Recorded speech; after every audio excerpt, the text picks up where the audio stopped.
Olá, tudo bem?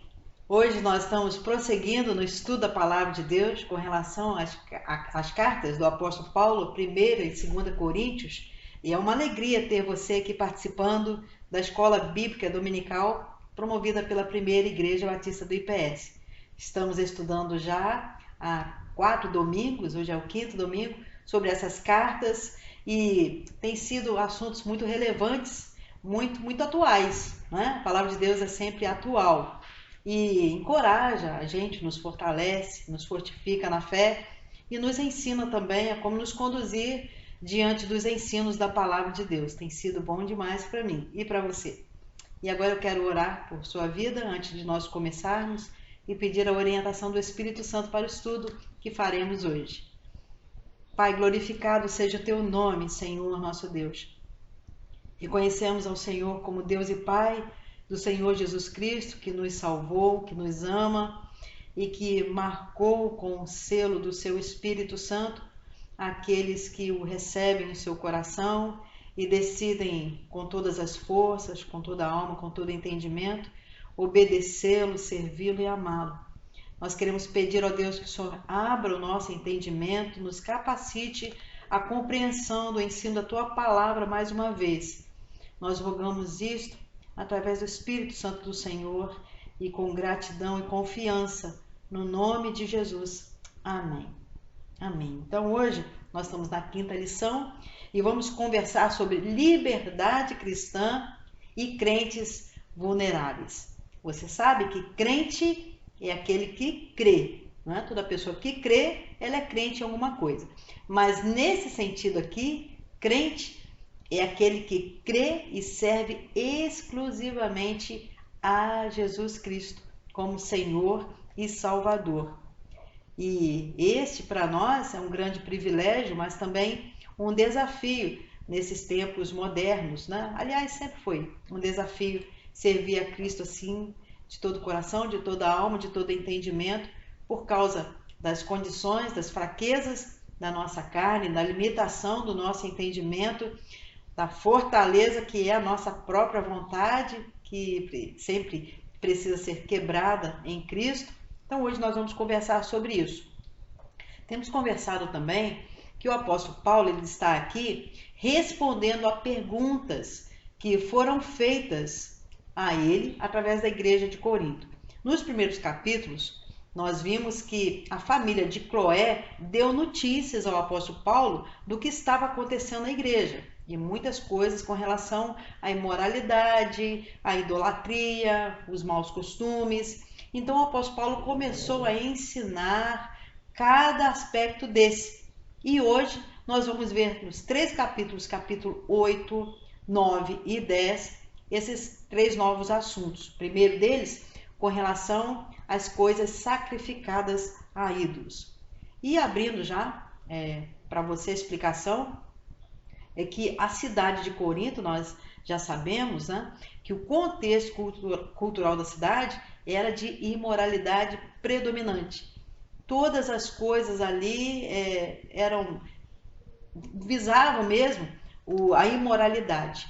E a idolatria fazia parte disso também, porque o culto que eles ofereciam aos deuses, aos demônios, também havia nos cultos a questão da imoralidade. Mas a preocupação aqui, quando eles vão perguntar ao apóstolo Paulo agora, nesse capítulo 8, é acerca de comer coisas sacrificadas a ídolos e a demônios. Vamos ler o texto? Ora, no tocante às coisas sacrificadas aos ídolos, sabemos que todos temos ciência. A ciência incha, mas o amor edifica. E se alguém cuida saber alguma coisa, ainda não sabe como convém saber. Mas, se alguém ama a Deus, esse é conhecido dele. Assim que, quanto ao comer das coisas sacrificadas aos ídolos, sabemos que o ídolo nada é no mundo, e que não há outro Deus, senão um só. Porque ainda que haja também alguns que se chamem deuses, quer no céu, quer na terra, como há muitos deuses e muitos senhores, todavia, para nós, há um só Deus, o Pai, de quem é tudo e para quem nós vivemos, e um só Senhor, Jesus Cristo, pelo qual são todas as coisas e nós por ele. Mas nem em todos há conhecimento, porque alguns até agora comem o seu costume para com o ídolo, coisas sacrificadas ao ídolo, e a sua consciência, sendo fraca, fica contaminada. Ora, o manjar não nos faz agradáveis a Deus, porque se comemos, nada temos demais, e se não comemos, nada nos falta. Mas vede que essa liberdade não seja de alguma maneira escândalo para os fracos. Porque se alguém te vir a ti, que tens ciência, sentado à mesa no templo dos ídolos, não será a consciência do que é fraco, induzida a comer das coisas sacrificadas aos ídolos? E pela tua ciência perecerá o irmão fraco, pelo qual Cristo morreu. Ora, pecando assim contra os irmãos e ferindo a sua fraca consciência, pecais contra Cristo. Pelo que, se o manjar escandalizar a meu irmão, nunca mais comerei carne, para que meu irmão não se escandalize. Esse texto tão lindo, né? Da palavra de Deus, de instrução tão clara, né? Eu acho os ensinos do apóstolo Paulo de uma clareza quase transparente para nós o entendimento do que ele ensina. Veja só, eles estavam acostumados nessa cidade onde a idolatria imperava. Havia ali os novos cristãos, não? Os salvos em Cristo, entre eles judeus, que eram, né, que seguiam pela lei, mas foram ganhos para Jesus pela graça de Jesus, por crer em Jesus como Filho de Deus que veio ao mundo e que morreu e ressuscitou por eles. Mas havia também os gregos, os gentios, e eles também conheceram Cristo e se converteram a Cristo, e vinham dessa prática cultual de cultuar a outros deuses. E eu acho maravilhoso, e eu acho que você prestou atenção também, quando o apóstolo Paulo ele afirma, não há outro Deus. De fato, não há. Nós sabemos que só há um Deus, um só Senhor, que é Pai de todos, que é sobre todos, que é o Senhor Jesus Cristo, né? E é um só Deus. É um só Deus. Então aqui, de onde vem essa conversa de outros deuses? Da imaginação do homem. Aquilo que o homem acredita que tem poder, ele cria para si mesmo deuses. Então faz imagens dos seus deuses. Até hoje é assim. Eles tinham essa cultura, não é? De acreditar que haviam outros deuses, poderes de seres sobrenaturais que ouviam as petições deles, as orações, né? E os atendiam. Mas não há, na verdade não há, nunca houve. Há um só Deus. Isso é fruto da imaginação. Demônios, sim. Demônios são seres que se tornaram assim poderosos na maldade, porque quando o diabo foi expulso do céu, a palavra de Deus diz isso, e caiu ali terça parte dos anjos, e esses anjos, né, agora não mais servindo a Deus, têm essa capacidade espiritual de fazer o mal, e são assim demônios, seres criados para o mal, que se tornaram para o mal. Então aqui o apóstolo Paulo vai ensinar isso. Verso 5, porque ainda que haja também alguns que se chamem deuses, quer no céu, quer na terra, como há muitos deuses e muitos senhores, todavia para nós há um só Deus.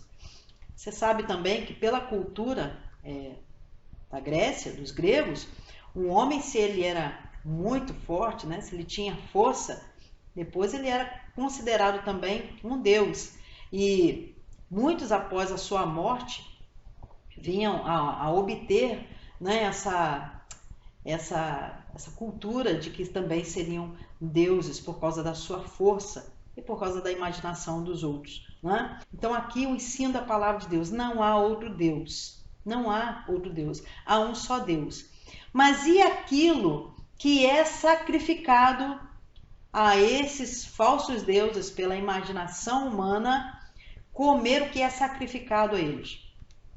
Porque nos sacrifícios cultuais a esses deuses Parte da carne era consumida, era queimada, e parte da carne era vendida nos mercados para consumo da população. Então eles tinham o costume de comprar essas carnes, mesmo sabendo que havia sido oferecida a outros deuses, era comum isso. E agora, como os novos cristãos, que ainda estavam começando a entender a prática do servir a Cristo, diferenciar o que é de Deus e o que não é de Deus, como fazer com eles? Aqui na nossa cultura, no Brasil, as coisas sacrificadas aos ídolos, as festas, as oferendas, aquilo que também vem para nós para nos oferecer. No mantimento, no alimento, poder para fazer mal? Claro que não, porque tudo foi criado por Deus. A questão aqui, que o apóstolo Paulo fala, é a consciência. No verso 11, ele vai falar isso. Pela tua ciência perecerá o irmão fraco, pelo qual Cristo morreu, pecando assim contra os irmãos e ferindo a sua fraca consciência. Por uma questão de consciência. A consciência achar que está errado ou que não está errado, não é? Então, nós sabemos que nós devemos cultuar só ao nosso Deus, oferecer tudo o que temos, tudo que somos ao nosso Deus. Mas aqueles que se oferecem e oferecem outras coisas, há falsos deuses criados para seu próprio deleite, para sua própria imaginação, quando na verdade a gente vai ver nas palavras do Senhor Jesus, lá em Mateus 22, a partir do verso 34, o primeiro grande mandamento, o segundo mandamento semelhante, né, é que amar a Deus sobre todas as coisas. E aqui o que é sacrificado ao ídolo, como pegar e tomar isso e ser abastecido de alguma coisa que não foi consagrada a Deus? Está ficando claro para você que é uma questão de entendimento de que tudo é para Deus, mas que fazer isso, tomar de alguma coisa que foi sacrificada ao ídolo, pode enfraquecer a vida espiritual do nosso irmão, que pela consciência acha que não tem nada demais, e na nossa própria consciência também, como que eu vou dizer para os irmãos? Nos enfraquecendo de que não há problema nenhum. De que não há problema nenhum, porque tudo é para Deus, tudo é de Deus. De fato, sim. Mas a nossa consciência tem que priorizar aquilo que é do Senhor. Então devemos santificar as coisas ao Senhor e não pegar o que não é santificado para o Senhor e trazer alguma coisa que não foi consagrada a Ele. Não é? Então o texto aqui, de uma forma tão clara, diz isso. Verso 7. Nem em todos há conhecimento, porque alguns até agora comem no seu costume para com o ídolo, coisas sacrificadas ao ídolo, e a sua consciência, sendo fraca, fica contaminada. A questão da contaminação na consciência. Tá vendo? A gente pode permanecer com a nossa consciência pura, santificada, sem nenhum medo, sem nenhuma preocupação, mas também podemos sofrer, tornando a nossa consciência enfraquecida. Bom, então, para que a nossa mente seja fortalecida, na verdade, precisamos permanecer santificados e com a nossa consciência colocada em Deus, para que os demônios não tenham acesso de nos enfraquecer na nossa mente com relação à nossa própria vontade a ceder a um desejo, a uma oportunidade carnal que só vai fazer bem à nossa própria carne, questão de alimento na maioria das vezes, não é? Para nos sujeitarmos a Deus. O autor da nossa lição, o pastor Valtair Miranda, ele diz assim na revista: os demônios se aproveitam da inclinação idólatra humana para receber o sacrifício. Logo, não deve participar da ceia do Senhor e da ceia de demônios, ou seja, comer da comida de ídolos. Como o mundo pagão estava imerso na idolatria, os não cristãos estão sob o poderio dos seres celestiais, demônios, né? Então, aqui fortalecendo o que a gente está aprendendo, não é? Que por causa do Senhor, por causa do irmão que seja mais fraco na sua consciência entender que a nossa vida, o que nós comemos, o que nós fazemos, a nossa prática, até mesmo na alimentação, é para o Senhor e não nada que havia sido oferecido a demônios em culto que não seja para o Senhor nosso Deus. Prosseguindo agora no nosso segundo ponto, né? Nós vamos ver agora no capítulo 9 sobre a participação na obra de Deus. E o texto diz assim: não sou eu apóstolo? Não sou livre? Não vi eu a Jesus Cristo, Senhor nosso? Não sois vós a minha obra no Senhor? Então o apóstolo Paulo está falando da autoridade dele como apóstolo, e da autoridade dele sobre as ovelhas que estão lá, por causa da obra dele no Senhor. E ele prossegue no verso 2. Se eu não sou apóstolo para os outros, ao menos o sou para vós, porque vós sois o selo do meu apostolado no Senhor. Então, dizendo que a igreja de Corinto, né, os crentes, os salvos, marcaram a vida dele na obra ao Senhor. E ele diz assim: essa é a minha defesa para com os que me condenam. Ou seja, o que ele faz tem frutos. Ele pode mostrar na vida dos irmãos em Cristo que, de fato, a obra de Jesus se realiza na vida dele como apóstolo, por causa da conversão de muitos gentios e daqueles que se achegam ao Evangelho. E ele prossegue agora falando sobre a questão do comer e beber. Não temos nós direito de comer e de beber? Não temos nós direito de levar conosco uma mulher, irmã, como também os demais apóstolos e os irmãos do Senhor e Cefas? Quer dizer, não tem o direito de andar acompanhado, não é? Assim como os outros também. Não temos nós o direito, estou repetindo aqui, verso 6. Ou sou eu e Barnabé, ou só eu e Barnabé não temos direito de deixar de trabalhar. E aqui o apóstolo Paulo está dizendo assim, se a gente descansa, se a gente para comer, para alimentar, né? Ainda que alguns digam que apóstolo Paulo ele não é apóstolo, ele não é um servo de Deus, né? Ele tem costumes diferentes, faz coisas diferentes. Quem jamais milita a sua própria custa? Quem planta a vinha e não come do seu fruto? Quem apacenta o gado e não come do leite do gado? Digo eu isso segundo os homens? Ou não diz a lei também o mesmo? Porque na lei de Moisés está escrito: não atarás a boca ao boi que trilha o grão. Porventura, tem Deus cuidado dos bois? Ou não diz certamente por nós? Porque o que lavra deve lavrar com esperança, e o que debulha deve debulhar com esperança e ser participante. Se nós vos semeamos as coisas espirituais, será muito que de vós recolhamos os carnais, as coisas carnais? Mas nós, se outros participam desse poder sobre vós, por que não mais justamente nós? Mas nós não usamos deste direito. Antes suportamos tudo para não pormos impedimento algum no Evangelho de Cristo. Não sabeis vós que os que vos administram o que é sagrado comem do que é do templo?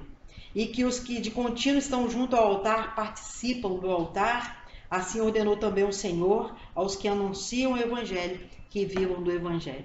Então, os irmãos aqui, né, nesse texto que Paulo nos fala, eles não queriam que Paulo participasse do privilégio que eles tinham de se reunir também para comer e beber, e para ter companhias, e para dentro do templo comer do que ali eles estavam participando, como se o apóstolo Paulo e os demais não tivessem esse direito. E o apóstolo Paulo está ensinando aqui que há direito sim. Né? Há uma questão aqui de autoridade apostólica sobre eles para participar e que eles deveriam ser leais ao apóstolo Paulo, contribuindo para que ele também tivesse o que comer, o que beber e viver em sociedade de uma forma natural. Ele tinha esse direito. Quantas vezes, amados irmãos, nós queremos que aqueles que são nossos líderes, que são os pastores, né? Em outras denominações que são os presbíteros, aqueles que se denominam também apóstolos, né? Quando a igreja olha para eles e quer que eles tenham uma vida completamente diferente, sem cuidar deles, sem prover a necessidade daqueles que estão batalhando na obra, dedicando tempo e até mesmo no descanso para as coisas de Deus, para a obra de Deus.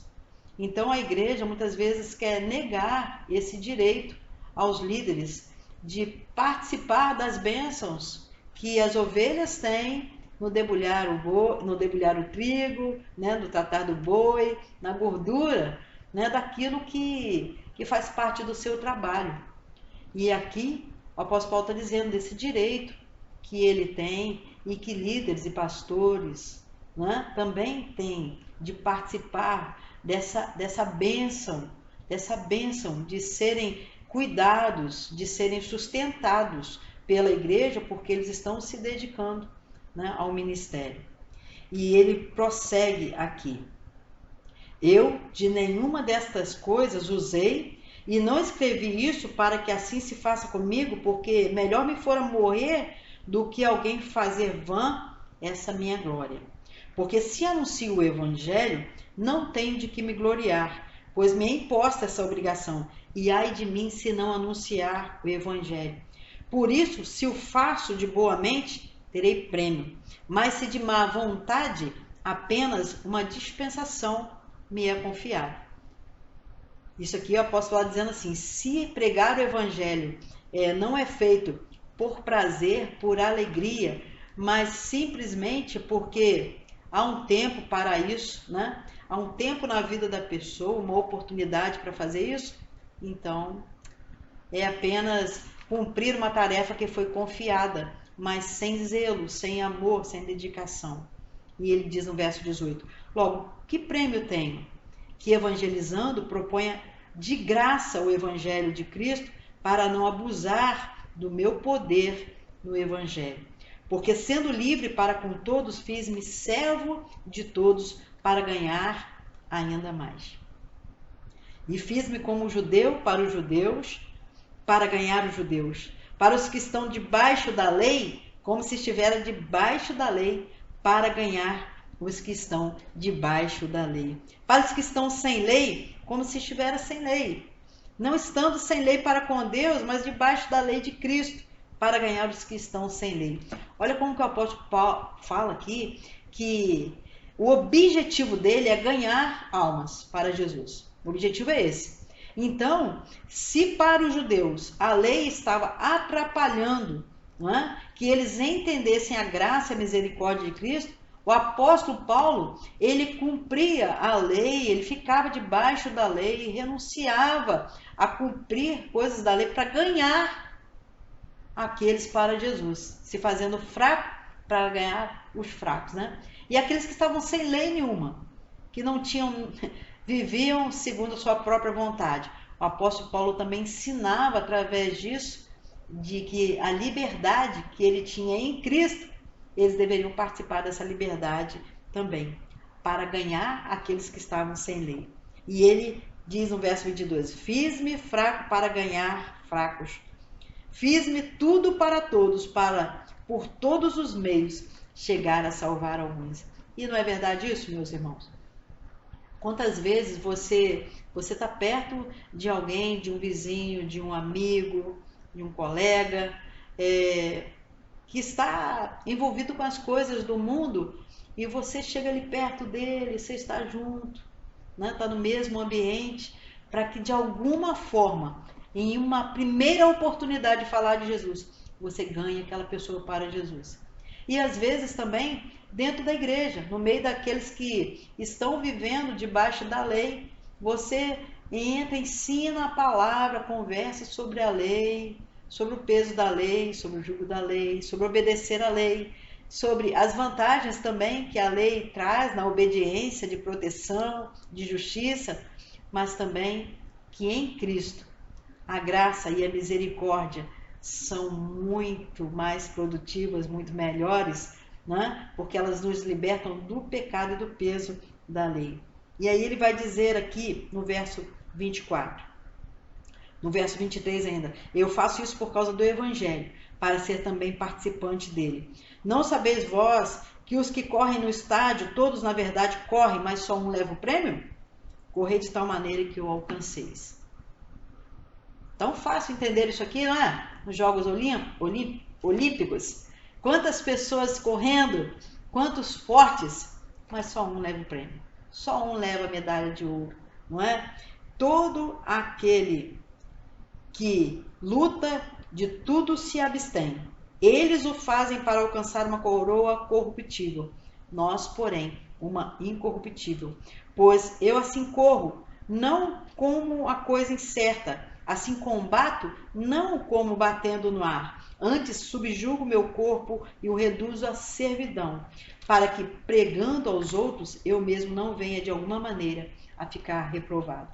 O apóstolo Paulo aqui, então, ele vai aqui mostrando para eles que muitas coisas que nós fazemos, e que os coríntios aqui estavam fazendo, era em favor da própria carne, correndo atrás de tantas coisas para o sustento da carne, né? Querendo ganhar tantos prêmios, tantos favores, né? Mas não por causa do Evangelho. E aí tudo se perde. Tudo se perde. Precisamos lembrar sempre, amados, que aqui nessa terra, quando findar a nossa vida, né? Quando nos colocarem lá naquele caixote de madeira, né? No caixão, as nossas mãos não vão estar carregando nada. Vai ficar tudo. E nós não temos nem noção do que vai ser feito com o que ficar. Então, corremos atrás de tantas coisas que são perecíveis. E o apóstolo Paulo aqui, ele está dizendo, eu corro. E eu sei que eu não estou correndo para alcançar algo que eu não vou alcançar. Eu estou lutando, estou batalhando, não é como dando golpe no ar. Eu sei porque eu estou lutando e fazendo meu corpo reduzir à servidão. Corpo, você tem dono. Corpo, você tem dono, não é a sua própria vontade. Você tem um Senhor, e o Senhor é Jesus. E ele faz isso, ele renuncia a tudo para poder servir a Jesus com todo amor.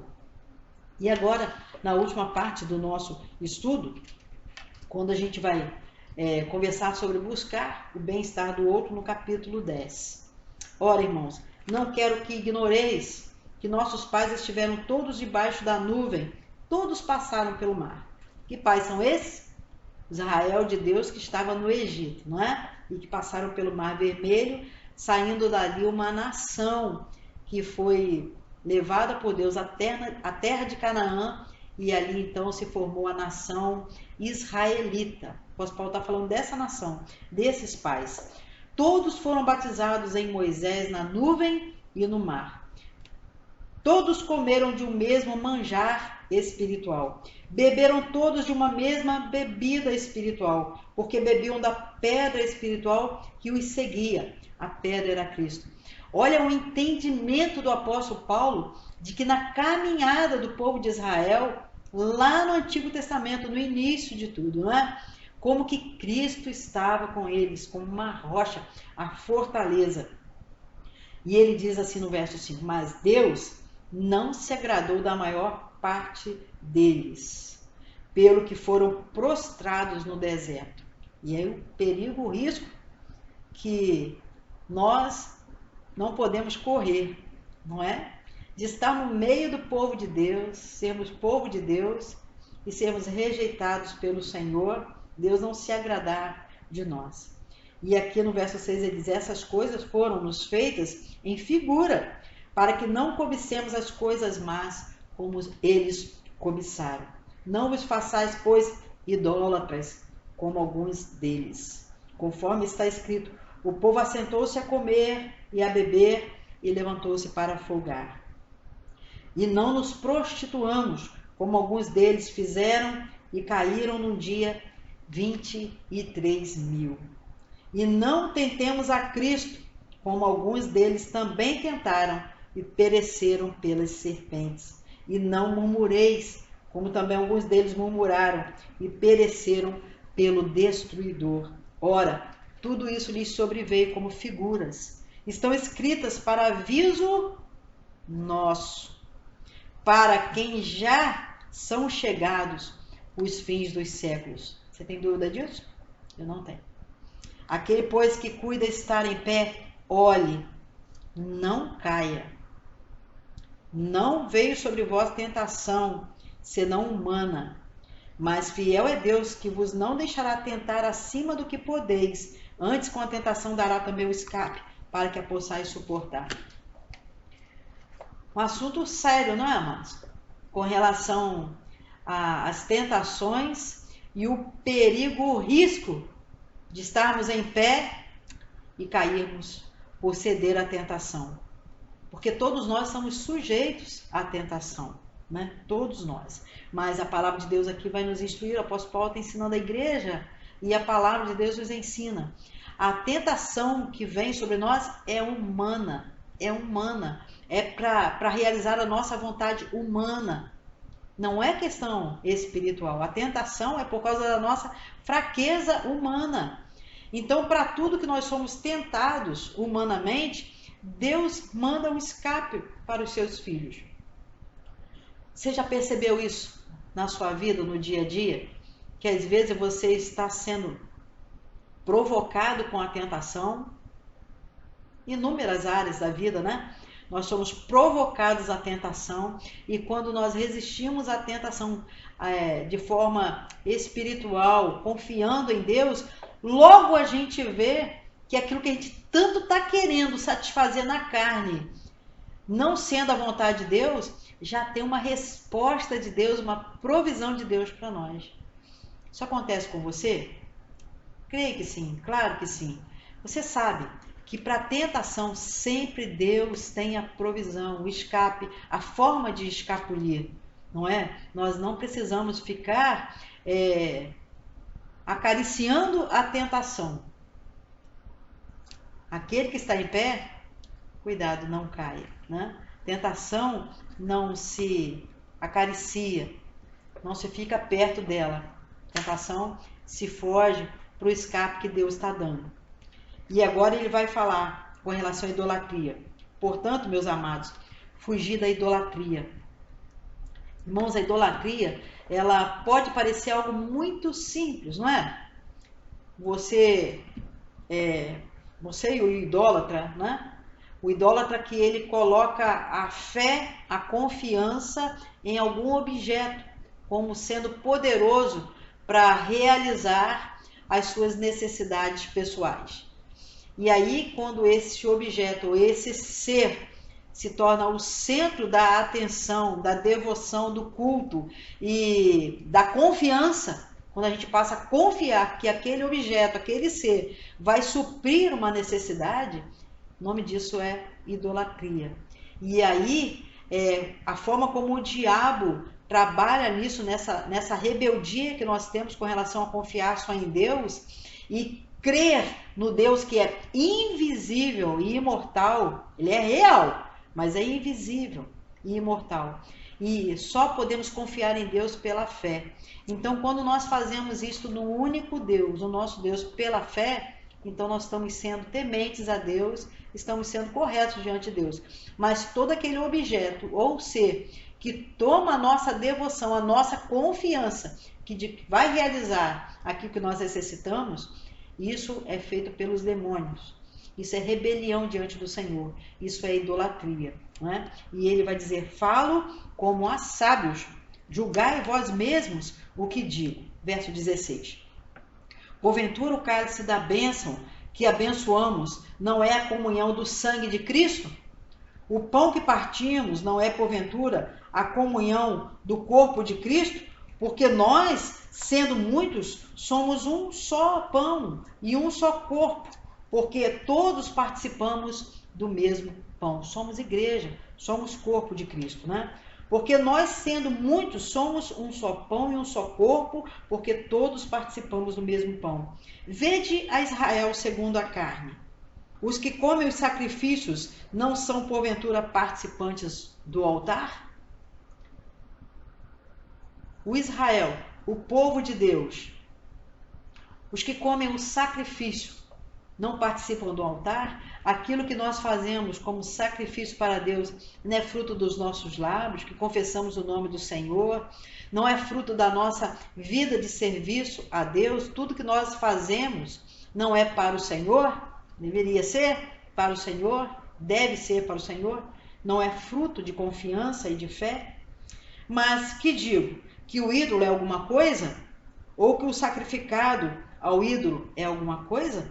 Antes digo que as coisas que os gentios sacrificam, as sacrificam aos demônios, não a Deus. E não quero que sejais participantes com os demônios. Então aqui ele finalizando aquele estudo lá do capítulo 8, né? Aquilo que foi sacrificado a demônios, foi sacrificado aos demônios. Não serve para a nossa vida. Não serve para nós. Não vem competir com Deus, não tem espaço, não é? Não podeis beber o cálice do Senhor e o cálice dos demônios. Não podeis ser participantes da mesa do Senhor e da mesa dos demônios. Então, o que foi sacrificado aos ídolos, deixa para lá. Não participamos. Não participamos. Não participe, não é? E agora ele diz com relação à liberdade que nós temos em Cristo. Verso 22 em diante. Ou irritaremos o Senhor? Nós somos mais fortes do que o Senhor?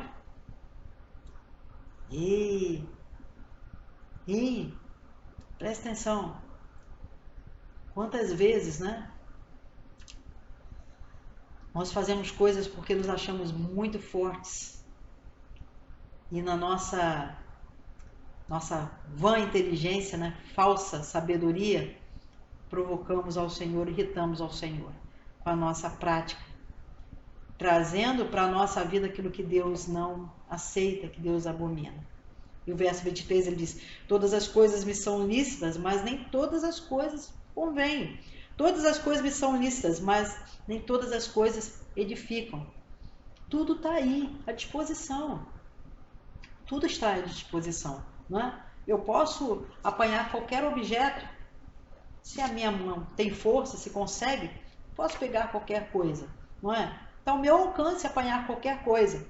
Mas é qualquer coisa que eu devo apanhar? É qualquer coisa que eu posso dizer que é minha ou que o Senhor me deu para ser dono, para ser cuidador? Todas as coisas me são lícitas. O que eu quero dizer com isso, irmãos? Que a nossa mão, Deus deu capacidade para agir. Os nossos olhos, Deus deu capacidade para ver. Né? É tudo que eu vejo que eu posso consagrar ao Senhor, do que eu estou vendo? Mesma questão das mãos. É tudo que eu falo. A minha boca pode falar qualquer coisa, qualquer palavra. As palavras mais difíceis, a gente pode falar. A gente pode falar, estudar e aprender língua de outros povos, não é? Mas eu vou estar agradando ao Senhor? O que a minha boca falar vai estar agradando ao Senhor? Me é permitido falar qualquer coisa, cantar qualquer coisa? Ou a minha boca é para o Senhor? O que eu cheiro? Não é? A gente vê aí, muitas drogas, né, são usadas através do cheiro também. O que eu cheiro? É para o Senhor? Vai edificar, como diz aqui? Vai edificar, vai construir a minha vida, vai construir a vida do meu irmão, no Evangelho, no Reino de Deus, não é? Pensa aí, o que eu ouço vai produzir alguma coisa boa na minha vida, na vida do meu irmão?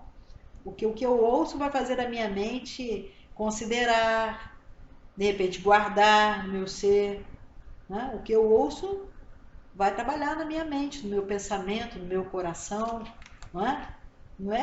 Não é com o olho que se ouve, não é? Os meus pés, aonde eu vou, o que eu faço. E ele diz aqui no verso 24, ninguém busca o proveito próprio, cada um o que busca o proveito do outro. Comei de tudo quanto se vende no açougue, sem perguntar nada por causa da consciência, porque a terra é do Senhor e toda a sua plenitude. O que ele está dizendo aqui e agora? Se você vai ao mercado e se você não sabe que as aquelas coisas que estão lá foram sacrificadas aos ídolos, o que você vai pensar? Foi Deus que fez, não é? Se você vai lá e encontra uma batata, você vai achar que a batata foi sacrificada ao ídolo? Foi Deus que fez, não é? Mas agora, se você sabe que aquele tipo de alimento foi sacrificado a ídolos, né? Então, diz, comer de tudo quanto se vende no açougue sem perguntar nada por causa da consciência. Porque a terra é do Senhor e toda a sua plenitude. E se algum dos infiéis vos convidar e quiser dizer, comer de tudo que se puser diante de vós sem nada perguntar, por causa da consciência. Mas, se alguém vos disser, isso foi sacrificado aos ídolos, e aí? O que o apóstolo Paulo ensina? O que a palavra de Deus ensina? Não comais.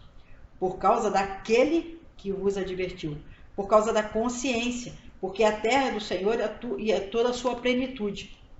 Digo, porém, a consciência não a tua, mas a do outro. Pois, porque há de a minha liberdade ser julgada pela consciência do outro? Eu posso comer, eu sei que não vai fazer mal porque foi Deus que fez, mas e a consciência do outro? O que ele está vendo que eu estou fazendo? Está edificando a vida dele? Ou vai provocar nele, às vezes, o pecado da maledicência, o pecado da injúria, o pecado da mentira, o pecado da divisão, né? Da falta de amor, do egoísmo, da inveja e tantos outros. Né? Então ele diz, se eu com graça participo, porque sou blasfemado naquilo porque dou graças. Portanto, quer comais, quer bebais ou façais qualquer outra coisa, fazei tudo para a glória de Deus. Portai-vos de modo que não deis escândalo, nem aos judeus, nem aos gregos, nem à igreja de Deus. Como também eu em tudo agrado a todos, não buscando o meu próprio proveito, mas o de muitos, para que assim se possa salvar. Finalizamos aqui o capítulo 10 e a leitura desses ensinos da palavra de Deus, e eu creio que só o fato de você estar aí com a sua Bíblia aberta, creio que sim, não é? Ficou desde o início com a Bíblia aberta, lendo a palavra do Senhor e meditando nela, o Espírito Santo na sua vida, assim como está na minha vida, só de nós estarmos lendo, o próprio Espírito, Ele vai nos ensinando, Ele vai ampliando o conhecimento e entendimento da palavra de Deus, não é?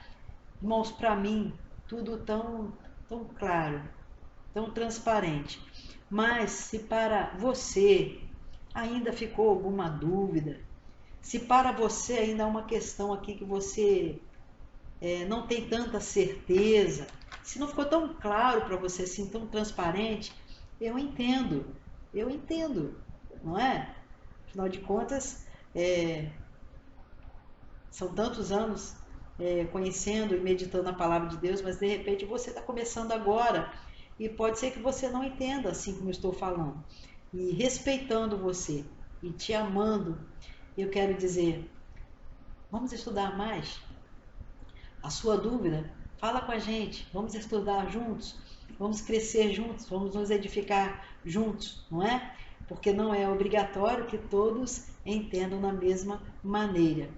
Mas é importante que na unidade do Espírito, no vínculo da paz, a gente compreenda que podemos crescer juntos e aprender mais juntos. E ao fim, sempre, fracos ou fortes, em pé ou caídos, levantando. É que a palavra de Deus é ela que nos sustenta, é ela que nos alimenta. Ela que é o nosso manual, ela é que vai nos mostrar o ponto final da decisão sobre qualquer assunto. E que o Senhor te abençoe, abençoe você, a sua vida, a sua casa, a sua família e todo lugar que pisar a planta dos seus pés. Que esteja ali você caminhando com Cristo e fazendo na sua vida, de todo o coração, com toda a sua força, com toda a sua alma e seu entendimento, a mesma coisa que Jesus faria se estivesse no seu lugar. É isso que eu desejo para você e para a minha própria vida também. Que o Senhor te abençoe. Amém.